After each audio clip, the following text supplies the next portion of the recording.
Bom, estamos aqui no nosso segundo bate-papo do Diário Talks, né, nosso podcast semanal, e a gente traz personalidades, né, pessoas não só ligadas à política, mas personalidades de diversas áreas. Mas é claro, nesse momento a gente está vivendo já o período eleitoral e o Diário Talks, nessa semana e nas próximas semanas, vai concentrar em falar com personalidades do mundo político. E falando em personalidades do mundo político, estou aqui com o prefeito de Rio Preto, Edinho Araújo. A gente vai bater um papo menos sobre administração e mais sobre esse período eleitoral e toda a efervescência política do momento. Também aqui meus colegas, né, a Maria Helena e o Vinícius Marques, vão estar aqui nesse bate-papo junto ao prefeito Edinho. Então já começo, prefeito, eu vou começar já quente, já perguntando. A gente tem visto, né, que o MDB é o maior partido, a gente for falar em número de filiados, inclusive em Rio Preto e também nacional. É o maior partido que tem no país. E o senhor é do MDB.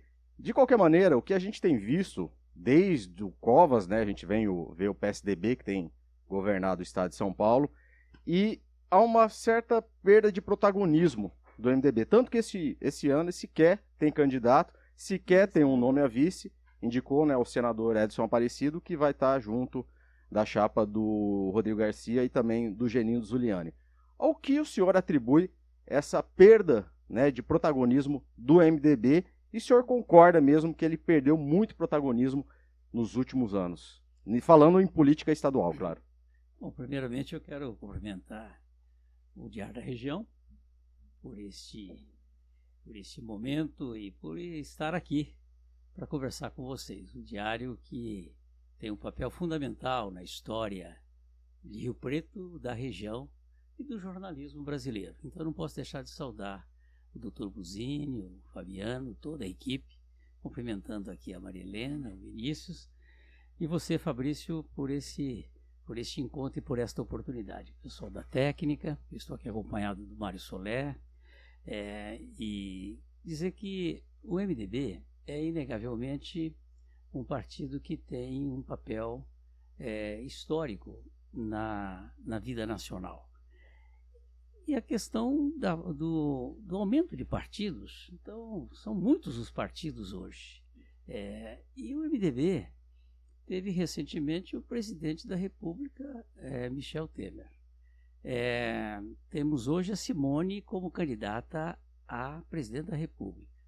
E em São Paulo, nós temos o prefeito da capital de São Paulo. E o Edson Aparecido compõe a chapa majoritária como candidato ao Senado. E os acontecimentos últimos desses 4 anos foi no sentido de estarmos juntos neste grupo, porque é fundamental, ou você tem um nome a despontar, ou você compõe um grupo. E a verdade é que o time do Rodrigo Garcia hoje, que nós integramos, é um grupo competitivo, está no governo de São Paulo e tem amplas condições, eu diria. Nós vamos jogar esse jogo, vamos para o segundo turno e vamos ganhar as eleições. Mas você fez uma colocação bacana aí, o senhor falou do Temer e também do prefeito de São Paulo, né?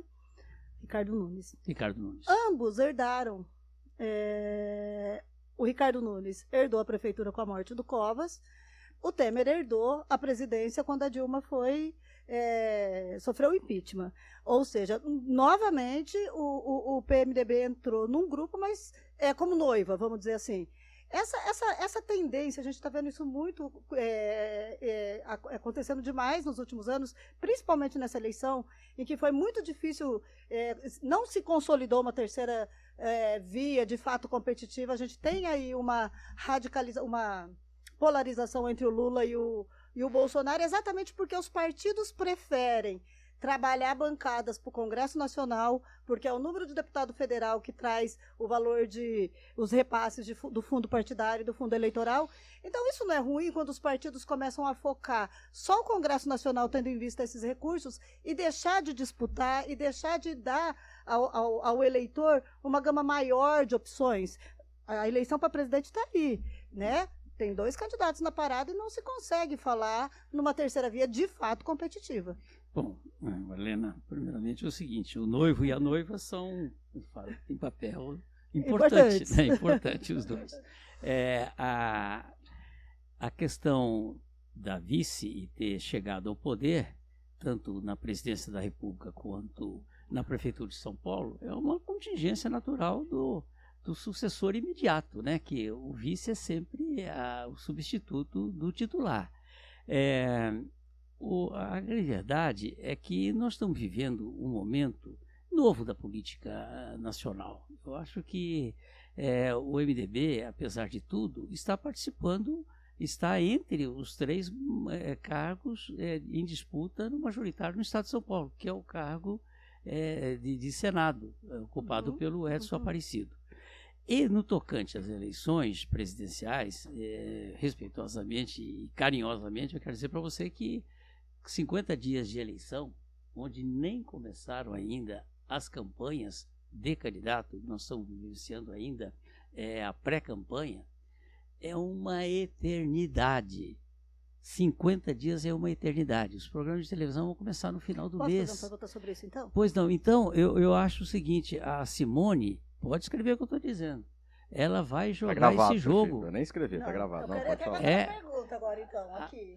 A Simone vai jogar esse jogo, tá certo? Vai jogar esse jogo. Vamos lá, o senhor sempre E eu tenho uma experiência imensa nessa questão de sair por baixo, de sair com poucos pontos. Cavalo de chegada, Cavalo né? de chegada, Zarão. Isso eu só disse uma vez. Né?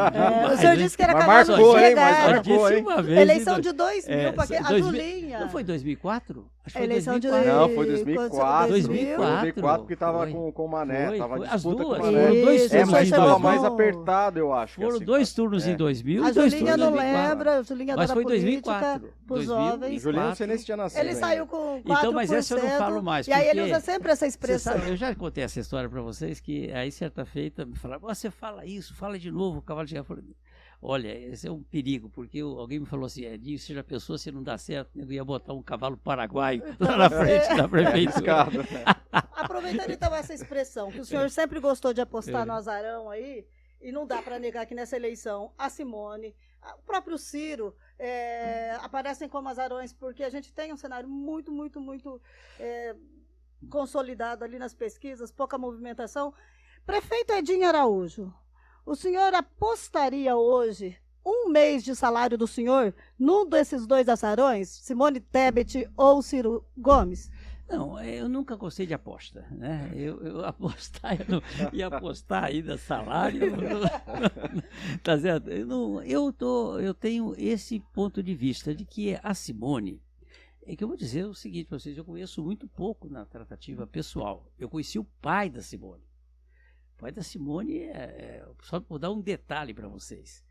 Eu era prefeito de Santa Fé, com o Bueno, com José Carlos Lima Bueno. Nós somos a Campo Grande. O José Carlos Lima Bueno era eu lutando pela ponte, movimento da ponte, rodoferroviária.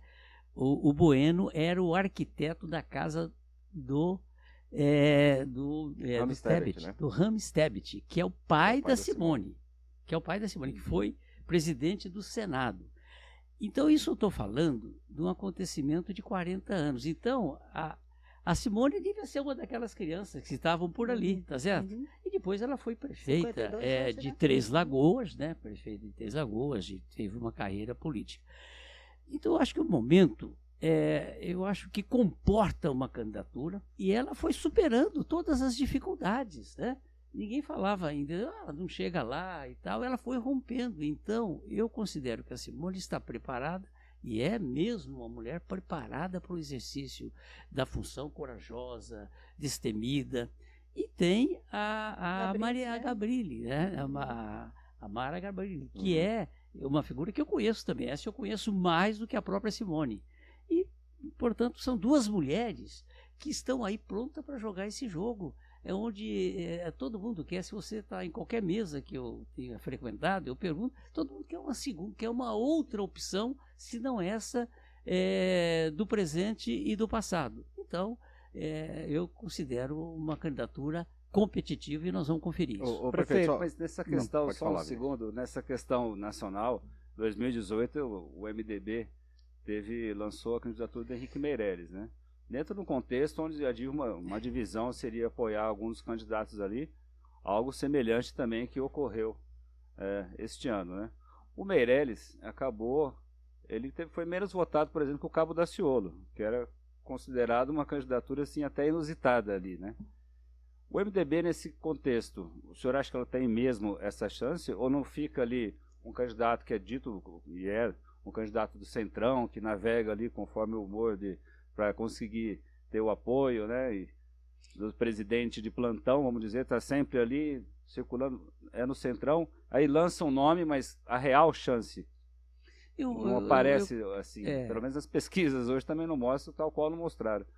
Eu acho que o Meirelles saiu uma candidatura, se não me engano, 2%, né? O MDB sempre tem colocado nomes para a sociedade brasileira, como colocou em 89 com Ulisses Guimarães. No entanto, apareceu o Collor, né? Com aquele jargão Caços Marajás, caçador de Marajás, e acabou ganhando as eleições, tá certo? Um jovem, né? Lá das Alagoas. E depois nós tivemos a candidatura, naquele momento, só para fazer um pouco lembrar a história, a candidatura seria do Quércia, em 89, que era governador de São Paulo. Uhum. Mas o Quércia não quis interromper a caminhada do Ulisses Guimarães. E nós tivemos pouco mais de 4%, por volta de 4%. Com a candidatura do Quércia em 1994, se repete também esse percentual. E depois vem agora com o Meirelles em 2018. Acho que essa candidatura ela é totalmente diferente, a candidatura da Simone. Vocês vão perceber, eu acho que nesse momento ela já deve ter por volta de 7%. Vocês têm tudo isso? As pesquisas acho que era 2%. Então, por volta ela já deve estar de 6 a 5, 6 a 7%. Pode escrever que ela vai. Isso significa que ela vai dobrar a sua votação. Mas sim, o senhor falaria que ela cresceria basicamente em que eleitorado? Mais ligado ao eleitorado do Lula ou do Bolsonaro, que hoje concentram? Então, porque você tem que levar em conta as rejeições, né? Não só a preferência, como a rejeição do Bolsonaro e a rejeição do Lula. Então ela vai transitar nesse meio. Eu acredito, aqui a minha suposição, é de que haverá um momento de que a Simone e o Ciro vão ter que se falar. Sim. É a minha impressão, que vai chegar um momento que eles vão ter que se falar. Se falar, o senhor fala de um falar talvez... no sentido de que alguém pode... apoiar o outro, retirar entenderem que eles podem entenderem no primeiro turno. Eu acho que pode ser uma coisa que caminhe nesse sentido. Eu não sei, é uma intuição que eu tenho, sabe? A gente vê, na real, vamos na real aí. O MDB, até por ser tão grande, tão complexo, ter tantos interesses regionalizados e não ter hoje aquele líder que impõe, o líder, o dono, o cacique, cada um usa o termo que quiser. O que a gente vê também é um próprio MDB, um MDB rachado, né? A Simone tem problemas dentro do próprio partido, né? O Renan apoia o Lula, outros interesses regionalizados aí estão com o Bolsonaro por conta das suas chapas nos seus estados. Então ela não conta, de fato, nem com a guerrilha local dela, né, lutando pela candidatura dela. Eu acho que a candidatura da Simone, ela deixa de ser partidária, ela passa a ser mais uma candidatura da sociedade nesse momento, com partidos que têm uma visibilidade, que têm história, né, como é o caso do PSDB, do Podemos, do Cidadania. Então, a candidatura da Simone surge nesse contexto, buscando, porque a candidatura do Dória, o estilo do Dória de fazer a crítica ao Lula e na mesma intensidade ao Bolsonaro, ele acabou inviabilizando a candidatura dele, que era um cidadão preparado, tá certo? Um político preparado para continuar, depois de ser prefeito de São Paulo, governador do estado, ocupar um cargo de presidente. Mas, politicamente, ele se inviabilizou dentro do próprio partido. O senhor acha que ele errou nessa crítica? Eu acho que a estratégia dele não foi correta. Tanto é que deu no que deu. Mas será que não é porque a estratégia dele teve um fato novo? Eu acho o seguinte, Helena, eu acho que se o Dória opta por uma ala, assim, uma candidatura de centro-direita. Tá como certo? O Rodrigo está fazendo. Centro-direita, tá certo? Como o Rodrigo, exatamente. O Rodrigo, ele não quer, primeiramente, nós não entramos ainda nesse tema, provavelmente vocês colocariam, mas o Rodrigo não quer federalizar a eleição em São Paulo. São Paulo, porque nós somos uma nação. São Paulo é uma Argentina dentro do próprio Brasil. Então nós temos que impor. Eu acho que, como normalmente eu falo para o Rio Preto, né? Eu sempre posicionei, você sabe disso. Eu acho que a cidade e o Estado, ele é importante. Agora a figura, cumprindo o rito, né? Eu acho que o Rodrigo incorpora muito isso, né? Ele, com toda a sua carreira política, ele como governador de São Paulo, ganhe quem ganhar na presidência da República, espero a minha torcida e o meu trabalho no sentido que seja Simone, mas São Paulo é uma nação, é um estado poderosíssimo, contribui em população, em arrecadação, tudo tem a participação de São Paulo no contexto nacional. Pessoal, só perguntar a questão do Dória. A gente tá falando do Dória já é carta fora do baralho. Mas assim, só uma pergunta assim, rápida e rasteira, prefeito. O senhor apoiou, né, o Dória, o governo. Sim. O senhor acha que ele, digamos assim, ele queimou a largada, né, se inviabilizou para presidente pelas decisões administrativas ou políticas? Onde ele errou, o senhor que já estava conversando antes, né, 50 anos aí de vida pública, que conselho o senhor daria para o Dória? Onde ele errou para se inviabilizar? Foi politicamente, foi da sua posição de atacar tanto e se lançar candidato a presidente no primeiro momento em que assumiu, que sentou na cadeira de governador. Sim, colocou muito. Exatamente. Eu confesso, vou dizer para vocês, com toda a sinceridade, eu fui prefeito 2 mandatos e sempre candidato à reeleição. Eu nunca, e sabe, está aqui o Mário Soler, está aqui, tá certo, aqueles que me acompanham, sabe que eu nunca me preocupei com reeleição. Honestamente, eu sempre tomei as decisões mais impopulares, mas sempre preocupado com o amanhã, com o futuro, com o médio e com o longo prazo. Eu acho que esse assodamento... Ele assumiu o governo de São Paulo já pensando em ser presidente. O assodamento dele eu acho que foi na minha avaliação, foi isso que ocorreu com o Dória. Então ele errou, respondendo objetivamente a sua pergunta, errou politicamente. Administrativamente ele foi um bom governador. Ele foi um bom governador, delegou. E aí o Rodrigo teve um papel importante, não talvez a presença do Rodrigo, que já era uma presença de alguém que dominava o mundo político, né? As tratativas com a Assembleia Legislativa, o conhecimento, porque a posição do Rodrigo, se vocês perceberam, o Rodrigo, ele tanto fazia relação política com a Assembleia Legislativa, quanto administrativa com todos os secretários, porque ele conhecia. Mas o Rodrigo não está escondendo o Dória e foi na campanha, fundamental na eleição. Aqui só para a gente lembrar. A posição e eu fui o único do MDB que apoiou o Rodrigo no primeiro momento do segundo turno. Por quê? Porque o partido não tinha feito uma reunião para decidir. Então, o SCAF e o próprio Baleia tomaram a posição de apoiar o Márcio França. Eu não sei se você recorda isso. Fui o único político do MDB que apoiou imediatamente o Dória e o Rodrigo na eleição de 2018. Então, você estava perguntando, Vinícius? Prefeito, é notório que o Rodrigo Garcia nem tem citado o nome do governador João Dória. O senhor coloca isso por causa dessa impopularidade que deu nas questões principalmente relacionadas à pandemia, e essa questão que o Rodrigo tem buscado mais esse eleitorado de centro-direita, onde o Dória tem essa rejeição? É verdade que essa questão de carimbar o Rodrigo de Dória fica por conta da oposição. A oposição já faz isso. Mas o senhor falava Bolsonaro. Então, a oposição vai fazer isso tranquilamente, tá certo? Querer vincular. Agora, o Rodrigo sempre teve personalidade política e administrativa, tá certo? O Dória é um empresário que veio para a política e, diga-se de passagem, ganhou prévias. Depois disputou as eleições e ganhou as eleições, né?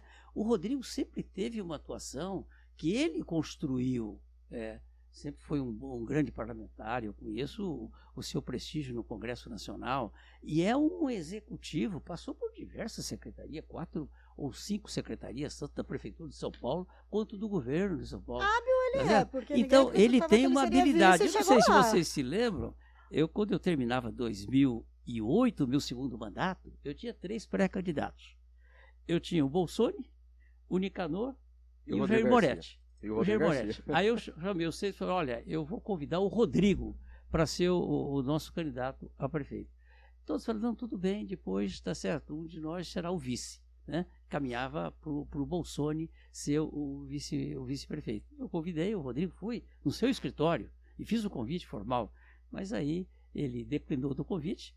Eu acho que ele já tinha essa predestinação, essa situação traçada de que ele ia fazer o caminho da política estadual e nacional, e no que deu certo, né? Tanto é que hoje ele é governador de São Paulo e disputa a reeleição. Prefeito, ainda falando sobre estratégia eleitoral, que a gente sabe que a eleição é estratégia, é um jogo de xadrez, e as pessoas... muita coisa foge de controle. É estratégia e é trabalho também. É estratégia, é trabalho. Sim. E é história. Eu acho que política é história, é trabalho determinado e estratégia. Eu acho que é uma somatória.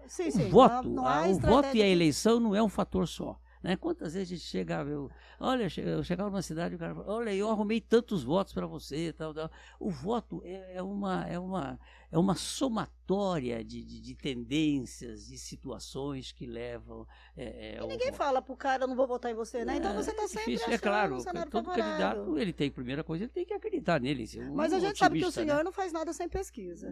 O senhor é um cara muito bem orientado. Eu procuro fazer de vez em quando pesquisa, tal, porque eu acho que você tem que saber a tendência, né? Como é que está pensando o coletivo, né? Mas a grande pesquisa que eu sempre fiz, sabe qual é? É o apertar de mão e o olhar. É certo? Essa eu conheço. Mas o senhor sente quando o olhar está meio enviesado, o aperto de mão está mais frouxo? A recepção. Você vai num ambiente de 50, 100 pessoas, dependendo de como é que você foi recebido, você tira a média. Você ficou meio inseguro na campanha. Por exemplo, 2020, a eleição quando foi candidato a prefeito. Como é que é? Quando o senhor não conseguiu ter esse contato na campanha de 2020, em função da pandemia, quando o senhor foi reeleito. Fez falta esse aperto de mão? O senhor sentiu isso? Não, aí era pesquisa. Aí muito era pesquisa e um governo que eu tinha certeza que tinha sido um bom governo. Contato, o senhor sentiu? Sim, não, eu não fui. Sua. Não, é assim, mas em 2000 eu não tive muito contato pessoal, né? Era mais, eu fui a todos os debates, 2020, eu fui a todos os debates, mas não tinha contato pessoal. Mas fez falta essa pesquisa que o senhor mencionou? Não, as pesquisas aí me orientaram muito e a minha sensibilidade também, né? De que tínhamos feito um bom governo, os partidos políticos, os candidatos a vereadores. Aí você vai, por isso que eu falo, é um conjunto de fatores que levam a uma eleição. Aproveitar, o senhor falou dessa questão do olhar. A inauguração, né? Eu lembro que a gente já conversou várias vezes sobre a questão da duplicação da BR-153, que sempre foi uma grande bandeira. O senhor falava que queria deixar como legado, assim, como foi SEMAI, como foi a ponte rodoferroviária, quando o senhor era deputado. Aquele momento, lá no Palanque, né, quando foi a inauguração com o Bolsonaro, com aquela hostilidade, foi o momento político mais desafiador nesse sentido de ter uma plateia hostil que o senhor já enfrentou na sua carreira política? Bom, é claro, com a presença do presidente da República, de ministros, né, de todos os escalões, foi um momento difícil, mas eu confesso que eu estava profundamente tranquilo. Tá certo? Eu percebi que o ambiente... Como que é falar para uma plateia o ambiente não era favorável, eu procurei me concentrar naquilo que eu queria transmitir, né? Me concentrei e, para mim, tá certo, eu percebia que o pessoal... E percebia que da metade para trás era silenciosa. Eu percebia que as vaias estavam concentradas ali muito à frente do pessoal, que chamava, tá certo? Chamava de Dória, de contra o trabalho, porque era muito em função das minhas medidas tomadas no combate, no enfrentamento da Covid, da pandemia. Acho que mais em função do apoio ao Dória. E também isso, tá certo? Porque nós seguimos o Plano São Paulo. Então, o senhor olhava mais assim no horizonte para não... Eu olhava mais do meio para o fim. Eu não olhava aqui. Minuto o senhor pensou eu não olhava aqui, porque aqui era agressões, tanto verbal quanto em sinais também, tá certo? Aqui na frente. Eu olhava para lá. O senhor ouvia as palavras? Falei tudo e o mais ofensivo o senhor ouviu ali? Como que é? Mais ofensivo. Não dá nem para falar, era de toda ordem, tá certo? E aí, interessante vocês abordarem isso. Nunca eu recebi tantos elogios por um pronunciamento como fiz, como aquele. Então, Eu recebia de Brasília, do Brasil inteiro. Perfeito. Mas realmente foi. A gente o Brasil inteiro me ligou. O Brasil inteiro me ligou. Não deve ser certo? fácil. Principalmente o mundo político, os meus amigos. O senhor já previa porque aquilo? todos sabem. Preparado para aquele discurso? Eu sabia mais ou menos o que eu queria. Eu tinha traçado, porque eu não decoro nada, não guardo nada. Eu apenas, tá certo? Para mim é muito momento, né? Eu sou muito de improviso, quem sabe, né? Eu termino de falar o discurso, tá certo? Falo, depende muito do momento, da inspiração. Então eu estava tranquilo que é um assunto que eu dominava, que eu sinto que eu tinha autoridade moral para estar ali, não só na condição da cidade, porque o desrespeito foi à cidade, né? A cidade, o pessoal falava assim, desrespeitaram você que não merecia e Rio Preto, tá certo? E o pessoal dizia muito, aquele pessoal não te conhece, aquele pessoal veio, ele não sabe quem é o Edinho Araújo. Então eu me senti profundamente confortado. Eu fui tranquilo no momento e confortado no resultado, que eu achei que o tiro dele saiu pela culatra. Prefeito, mas aqui, a gente tem uma questão ali. Ali no Palanque tinha um antigo colega de congresso com o senhor. O senhor foi deputado federal, o senhor conviveu com o presidente Jair Bolsonaro. Quando ele assumiu, o senhor até mostrou uma foto pra gente. Vocês jogavam bola junto. E a gente tem ali uma autoridade que tem força sobre a sua militância. Eu observei muito naquele momento qual era a reação no rosto dele no telão. Eu estava lá e fiquei olhando no telão e eu vi nele uma expressão completamente diferente. Às vezes ele até puxava um sorrisinho assim, ao lado da boca. Decepcionou o senhor o fato de ele, como uma autoridade, tendo ali uma militância que seguiria um comando dele, não ter se manifestado, não ter pedido ao público que respeitasse as autoridades em cima do palanque? Eu acho que quem tem que responder essa questão é ele. Eu não vou entrar nesse detalhe, porque ele é presidente da República. Em situações opostas, o senhor teria feito isso? Jamais. Não, o senhor não teria... Como assim? Sempre, tá certo? Eu sempre procurei. Mas o senhor teria contornado, pedido às pessoas que respeitassem o palestrante, eu manifestaria solidariedade ao colega político. Prefeito, ali estava o Tarcísio de Freitas também, que é agora o candidato ao governo do estado, na inauguração da sua obra. Inclusive ele vai mencionar isso durante a campanha e já tem mencionado que a gestão dele foi, no ministério ali, foi para entregar obras, né? Nesse contexto, que ele é um candidato com o apoio do presidente Bolsonaro, também temos no governo do estado, que está liderando as pesquisas, o Fernando Haddad do PT, que é do Lula, e a campanha do Rodrigo, o senhor acabou de falar aqui, que o estado é uma nação que tem que fugir dessa disputa nacional. De que forma? Que dentro do próprio estado, e dentro das próprias cidades, e dentro da própria casa cada pessoa aqui, existe um eleitorado que pensa nacional e tudo. Como vocês querem tirar o estado do mapa na hora da eleição para conseguir falar, não tem esse viés ali, essa polarização não pode chegar aqui, não pode até contaminar, foi um termo que o candidato a vice o Geninho utilizou. Como isso é possível? Bom, eu creio que a campanha vai ser colocada o Estado vive um canteiro de obras, são 8.000 obras que estão sendo licitadas ou já estão em execução, e o Rodrigo, portanto, ele tem condições de dar continuidade, sequência a esse trabalho.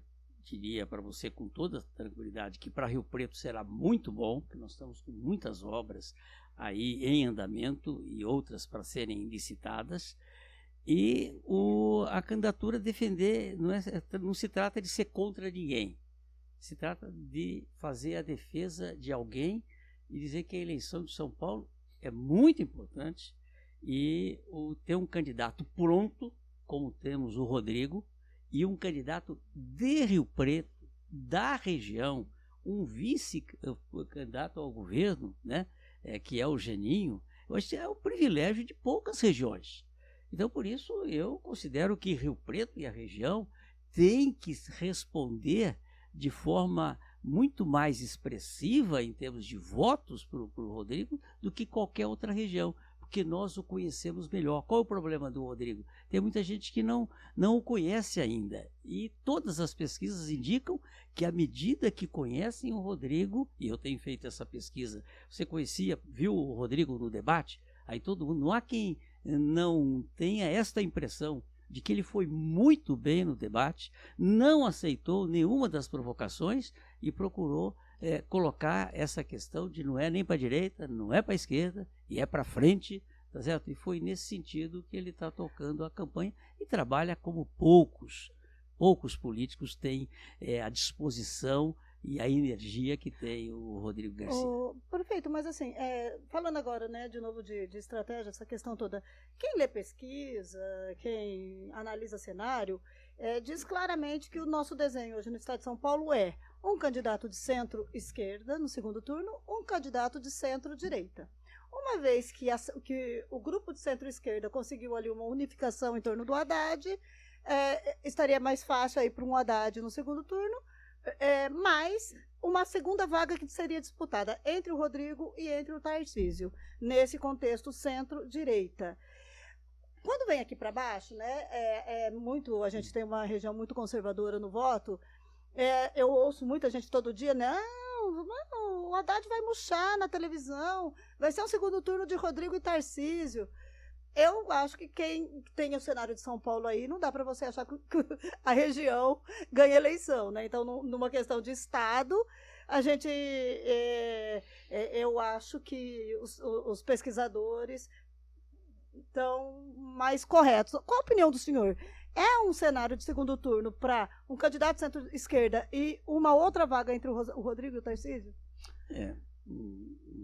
A tese que você coloca que teremos um candidato de esquerda e outro candidato de centro-direita, essa leitura parece natural que a maioria iria nessa direção. Mas eu diria para você o seguinte, eu acho que o Rodrigo vai para o segundo turno e eles vão lutar entre si, tá certo, para disputar a segunda vaga. O Haddad e o Tarcísio? O Haddad e o Tarcísio. Essa é a minha opinião.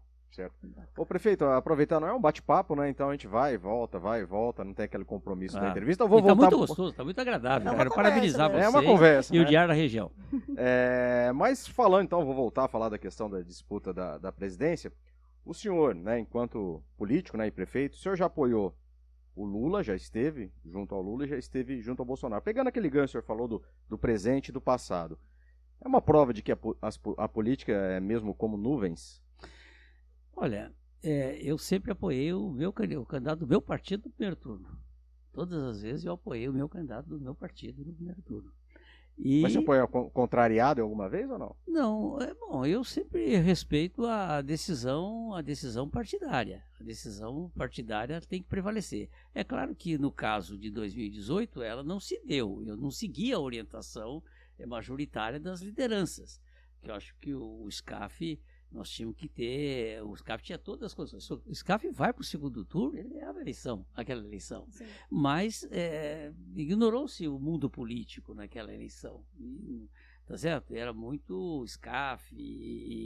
Então, eu não tive uma participação. O Rodrigo não. O Rodrigo nos ouve. O Rodrigo ele está aberto, né? Então, eu creio que... Mas falando de presidente mesmo. Então, agora, com relação a essa questão, eu sempre tomo a primeira posição, no primeiro turno, diria o seguinte, no primeiro turno você vota com o partido, você vota com a sua convicção. O segundo turno, é possível que você vote contra alguém, você não vote para eleger, você vote contra. Tá certo? Do primeiro você vota a favor. Contenção de danos, né? Exatamente. No segundo você vota para não eleger um outro candidato. Então eu acho que é muito isso. E a minha posição tem sido sempre esta, de procurar. Para mim é fundamental um candidato que preserve, que mantenha e que seja um democrata por excelência, tá certo? Isso para mim é fundamental. E depois o conhecimento do Brasil. E, lamentavelmente é que eu quero dizer, eu espero que nós tenhamos uma campanha de programa partidário. Né? Porque aqui no Brasil se vota muito nas pessoas. Nós temos o Brasil precisa caminhar no sentido de saber, olha, o que é que esse candidato vai fazer, né?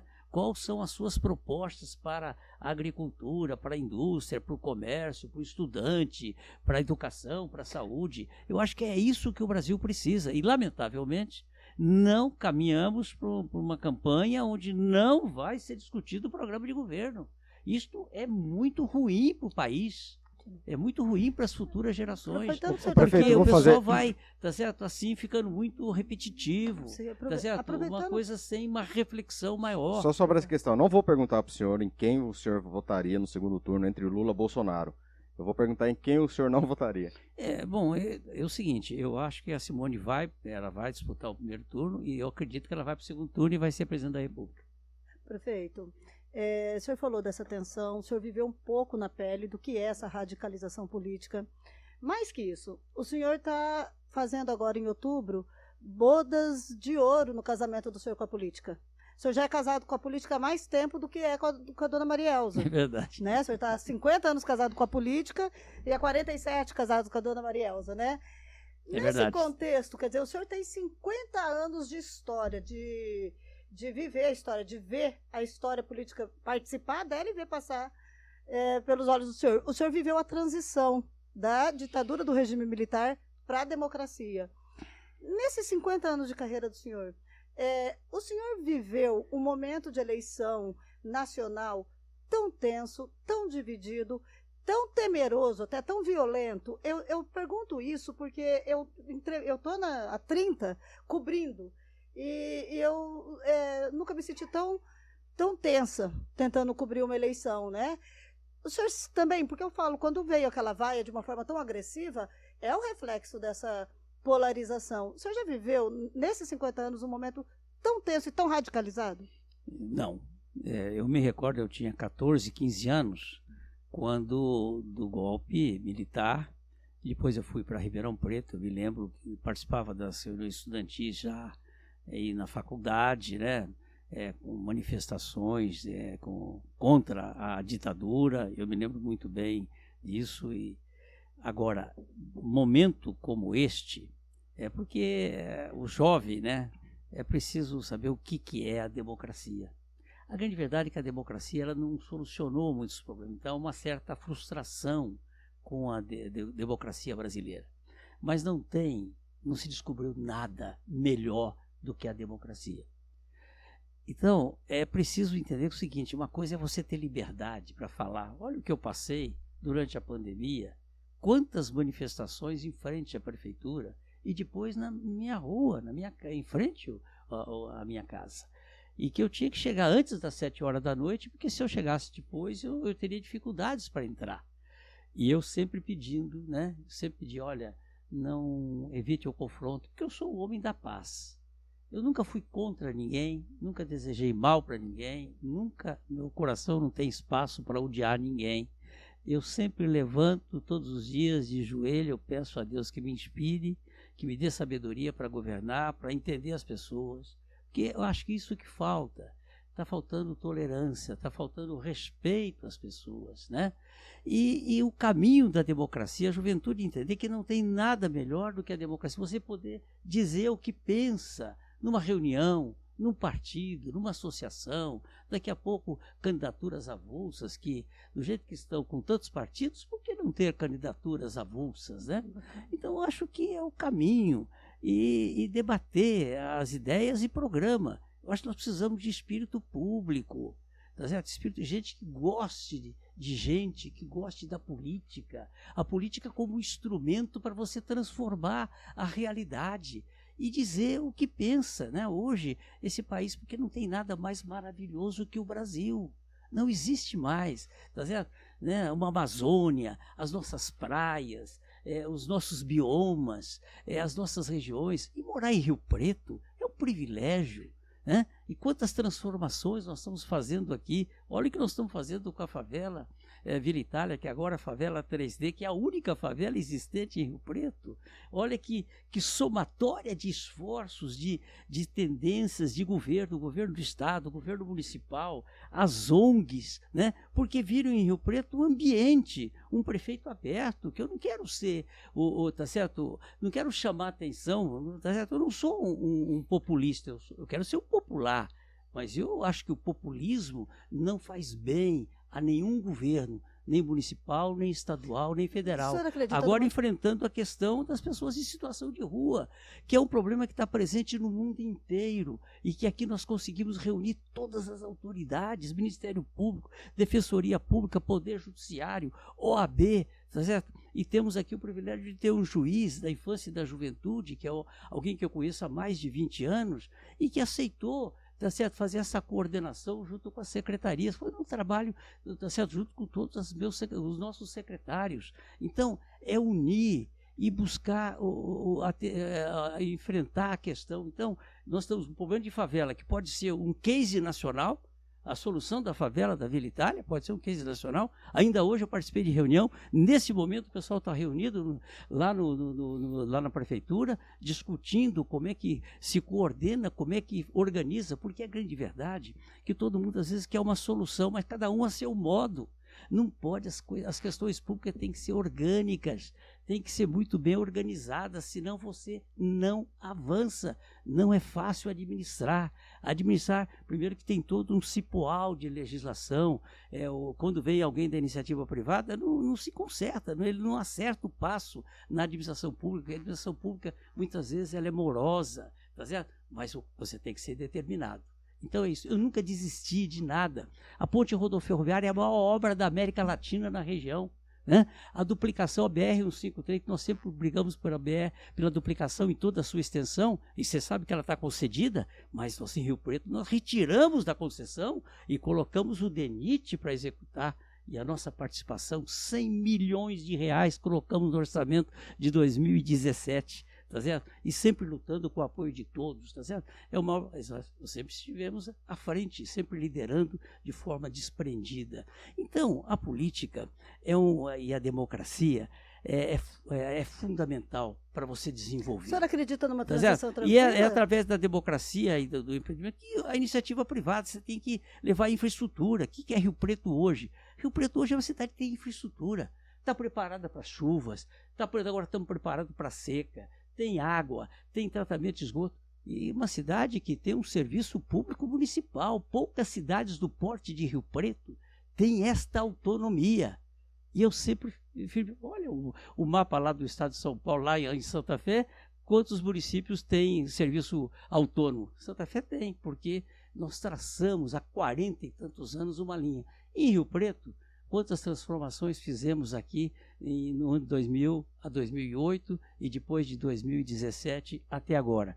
E vai continuar cada vez melhor. O que temos de obras para realizar em parceria com o governo de São Paulo e com as condições próprias, porque cada 1 milhão que a prefeitura, que o poder público investe numa infraestrutura, o poder privado investe 10 milhões de reais.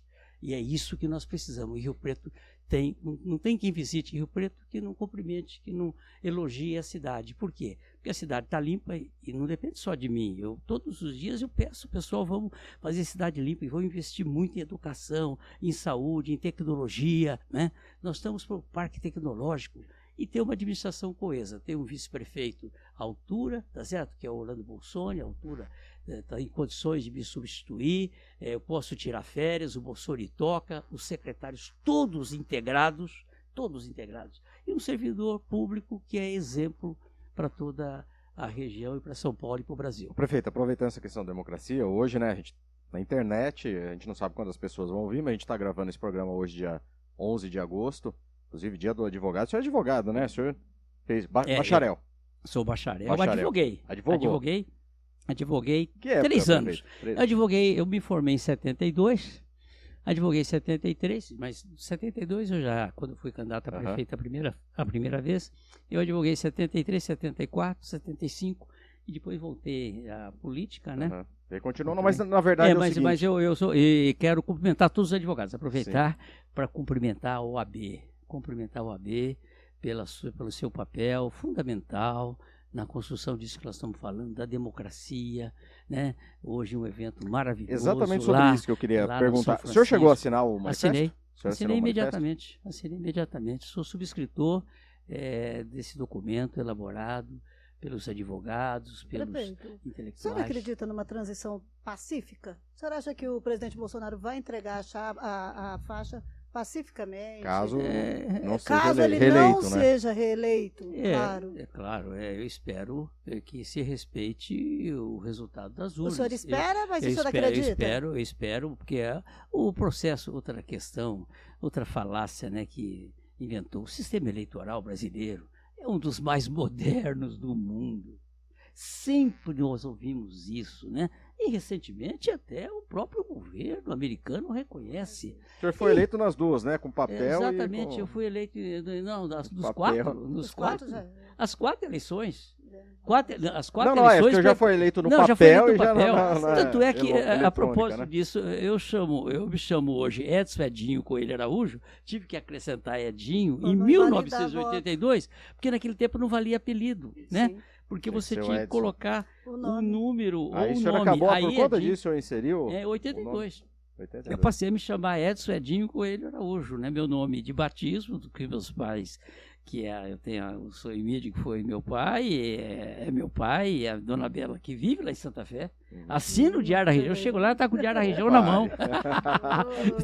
O Fabiano podia ouvir essa, tá certo, né? Ela tem o Diário da Região na mão, tá certo? É impressionante. 97 anos. 97. Então, é isso, tá certo?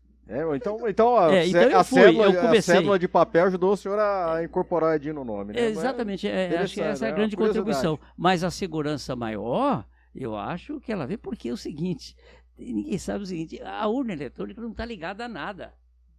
Ela não está ligada a nenhum sistema, ela está ali, ela computa o voto, não tem como você fazer uma ação que possa mudar o resultado do voto do eleitor. Para a gente começar a caminhar aí para o final, me fala uma coisa, todo mundo diz, e não adianta, ninguém faz uma eleição pensando na outra, está colocado uma disputa aí paralela de nomes para 2024, até porque o senhor, prefeito 4 vezes, não pode disputar a eleição, então isso abriu uma janela enorme de pessoas querendo esse cargo.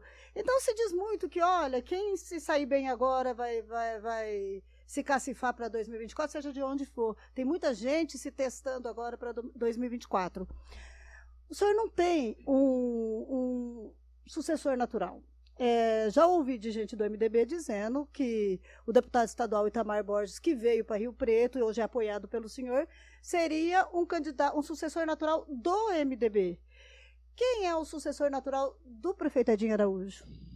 Não, bom, a questão de 2024, a eleição de 2024 passa por 2022. Sim. Também. Passa, né? Mas não que seja assim determinante. Eu não tenho candidato para 2024 para prefeito. Eu acho que nós teremos muitos quadros. Eu já tive a oportunidade de dizer para vocês. Quais seriam alguns que o senhor bom, o Geninho agora, eu tenho a impressão que agora ele vai ser vice-governador, ele sai dessa lista. Né? E se não for, sai da lista também, porque aí não tem cargo, político sem cargo. Não.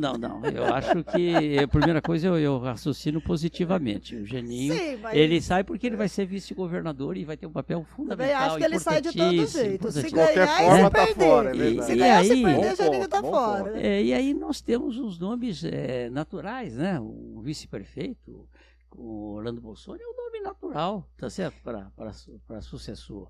Eu tenho técnicos, né? O Itamar tem o Nicanor Batista, nomes técnicos importantíssimos, né?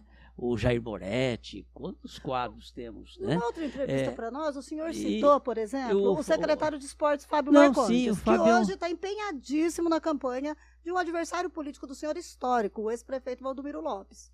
Como é isso? O senhor ainda acha ele o sucessor natural? Deixa você enseja que eu faço a seguinte colocação.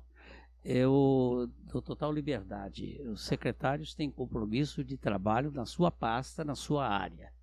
E proibido, terminantemente, qualquer fazer política com a máquina. Então, ninguém. Agora, ele é um agente político. Eu tenho que respeitar que depois, ele não estando no ambiente de trabalho, ele toma a posição que ele achar mais conveniente, os compromissos que ele tem. Eu respeito a posição política dos secretários.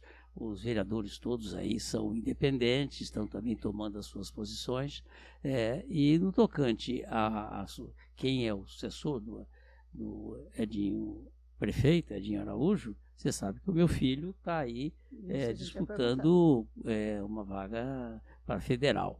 Então, vamos ver como é que as coisas desenvolvem. Claro que ele gosta, foi criado no ambiente político, né? Ele sabe. Eu também não acho que ele entrou muito tardiamente na política. Manifestar esse interesse. Ele não entrou muito tardiamente na política, né? O senhor, claro que se for muito mais novo, mas... Sei. Mas é claro que não tem nada igual, né? Ele tem todo o seu estilo. É um menino preparado, tranquilo. Ele teve sempre uma atuação nos bastidores das minhas campanhas. Ele sempre ficou na organização da minha campanha e tal. E depois, na eleição de 2018, erramos, né? Porque eu tinha o Itamar já, tá certo? Então, e o Itamar não... que o natural seria o Itamar ir para a federal. Mas o Itamar, ele sempre atuou muito no Estado e tal. Então, aquela candidatura, nós tínhamos o Eleusis, que era o vice-prefeito. E o Eleusis era candidato a federal. O Eleusis foi um companheiro importante na administração, na eleição de 2016. Então, eu fui muito tocado por isso, tá certo? Então, a candidatura, mas o Edinho Filho teve 10 mil votos em Rio Preto naquela eleição. Testá-lo, então, a vereador na eleição passada? Começar com a vereança em 2020? Não, mas aí, sempre, ele sempre quis, ele manifestava interesse, mas aí você mexia com muitos interesses. Aí a competição era muito grande, tá certo? E prejudicava sempre a minha candidatura ou a prefeito que disputava. Então, foi por isso, tá certo? Que aí segurou ele então para deputado. Exatamente. Eu achava que aí o senhor define o que ele vai disputar, então. Como é que é? O senhor que define o que ele vai ser candidato. Não, em absoluto. Não, ele tem total, ele tem muita personalidade, ele tem personalidade. Eu sempre dei a minha opinião. Ele sabe, eu sou um democrata na prática. Eu não só defendo a democracia, como eu pratico a democracia. E ele tem personalidade e está preparado para... Só para... Então o senhor coloca, a gente falou, desviou um pouco, o senhor coloca ele também como um possível nome, né, o Edinho Filho como possível nome sucessor em 2024? Não pode. Ele não pode ser. Ele não pode? Não, está impedido. Não, ele está impedido. É verdade, tá impedido, eu estou impedido, família, como toda a família, até desviou. terceiro grau, né? Falar em família aí, recentemente foi o aniversário de 73 anos do senhor, né? Sim. Um garoto de 73 anos, e o senhor mesmo... E você começou a trabalhar com 10 anos também, eu né? também, viu? 10, viu, gente? Para estar aqui há tanto tempo. Não, mas assim, essa coisa mesmo, o senhor até brinca, falou, eles não me acompanham, eu já vi o prefeito falar várias vezes lá na assessoria. Eles não me dão conta, porque o senhor é muito jovial mesmo, o senhor se cuida para isso, né? Comemorou 73 anos lá em São Paulo, na convenção do Rodrigo Garcia, quer dizer, não estava aqui, cumpriu um compromisso político, né? E me fala alguma coisa, essa dedicação extrema política, né? Muitas vezes preterina a família, porque a família vai sempre cobrar a gloriosa Dona Maria Elza, toda a nossa solidariedade. Casada com um político, tem que fazer tantas renúncias. Esse excesso de dedicação aí, já fez a Dona Maria Elza já pôr o senhor para dormir no sofá? Não, nunca. E ela nem pergunta onde eu estou, que hora que eu vou chegar. Porque ela me conheceu já disputando a eleição, nós éramos estudantes, né? Então, ela sabe que eu sempre gostei. Em 72, quando comecei, a gente já namorava, né? Nos casamos em 75. Então eu tenho total liberdade. E é interessante isso, sabe, Marilena? Eu com 10 anos, meu avô pedia para eu fazer discurso no dia de passagem de ano, com 10 anos de idade. Com 11, eu queria conhecer o presidente da República, o governador, o Carvalho Pinto, o Jânio Quadros, que era candidato a presidente da República, né? Então, eu sempre gostei da política, é uma coisa interessante. E quantas o senhor ainda aguenta, prefeito? Como é que é? Quantas o senhor ainda aguenta? Eleições, prefeito? Aí precisa, exatamente, por exemplo, minha mãe está com 97 anos. E aí, sabe que os adversários falam, né? Que o Edinho tem uma saúde irritante. Você já ouviu essa? Então, que eu tenho uma saúde irritante. Graças a Deus, eu tenho uma boa saúde. Eu nunca deixei de trabalhar um dia sequer por um problema. Às vezes, até me arrastando um pouco, tal, né? Me lembro perfeitamente. Eu estava com uma virose e o presidente da Câmara era o Eduardo Piacente. E eu estava com orientação para não sair de casa. Eu estava com a virose. Ele falou, se o prefeito não vier aqui, eu não vou devolver o 12º da Câmara para o final do ano. E eu falei, eu vou, doente, mas eu vou lá porque eu preciso receber. É claro que ele não tinha como não fazer a devolução, mas era uma forma de pressão, né? Então, Helena e Vinícius e Fabrício, eu faço política por vocação mesmo. Mas de onde que vem essa verve da política? Então, a minha mãe, meu pai foi vice-prefeito, né, lá em Santa Fé. Meu pai foi o primeiro subprefeito, quando Santa Fé era povoado ainda de Jales, né? Isso no começo dos anos 50, eles fundaram a cidade. Agora, a minha mãe tem uma verve, ela é uma mulher de muita fé, né? Ora todos os dias por mim, por todos nós, e ela tem uma oração da minha mãe. Certa feita ela veio aqui na igreja presbiteriana e fez uma oração aqui, já depois dos 90 anos, eu me lembro da Aldina, chegou, a sua mãe e o pessoal todo da igreja. Então ela tem uma facilidade, uma mulher de muita oração. Então, o meu pai foi vice-prefeito, gostava da política, ajudou a emancipar a cidade, né, essa coisa toda. E eu sempre cuidei dessa questão do coletivo. Eu tinha time de futebol com 14 anos, né? Eu era presidente de uma academia de letras lá no ginásio, né? Quando fui para as faculdades, eu fui presidente de um diretório da filosofia e vice-presidente do outro, semanas jurídicas, eu que ajudava a coordenar, e depois você sai das faculdades, qual que é o caminho para você participar? É o partido político. E aí eu entrei para os partidos políticos e estou até hoje, há 50 anos, estou fazendo esse ano de vida pública. Mas confesso para você que o poder não me sobe na cabeça. Eu não tenho nenhuma vaidade, eu quero fazer do poder e do mandato um instrumento de trabalho, mesmo. Eu faço política, quem me conhece aí todo esse tempo, você vê, meus assessores têm todos 30, 40 anos, né? O Zeca me conhece há mais de 50, o Zeca me conhece há 50 anos, exatamente em 72, ele já lançou manchete no jornal lá, Edinho, Esperança, pra você ter uma ideia, há 50 anos atrás a manchete. Você teve algum momento, já pensou em desistir, falar, não quero mais, eu quero respirar, então aí, eu vou continuar, eu vou continuar fazendo política. O problema aqui, que acontece, a idade vai chegando, agora apesar do que eu quero dizer, eu tenho o DNA um pouco da minha mãe, ela tem 97 anos, tá certo? Agora, eu sou alguém que vê o seguinte, nós precisamos renovar, precisamos ver novos valores, mas é preciso também que hoje um homem de 70 anos é diferente de um homem de 70 anos lá atrás. Fala a mesma tá coisa certo? das mulheres de 50. As mulheres, hoje uma mulher, tá certo, de 60 anos é uma, tá certo? Mulheres, já visto essas artistas que a gente tem visto aí com 60 anos, todas realmente muito enxutas ainda, muito bem fisicamente, né?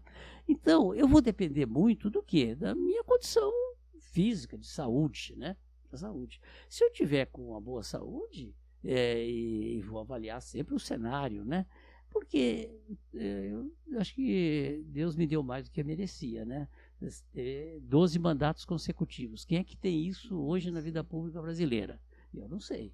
Vai ter alguma... Mandatos diferentes, né? Eu não sei, mandatos diferentes, cidades diferentes. Quando o senhor vai comemorar esses 50 anos? Vai ter algum evento especial? Não sei. Esse é um assunto para o Zeca Moreira, para o Mário Soler, tá certo? Esse é um assunto para eles, tá certo? Eles que...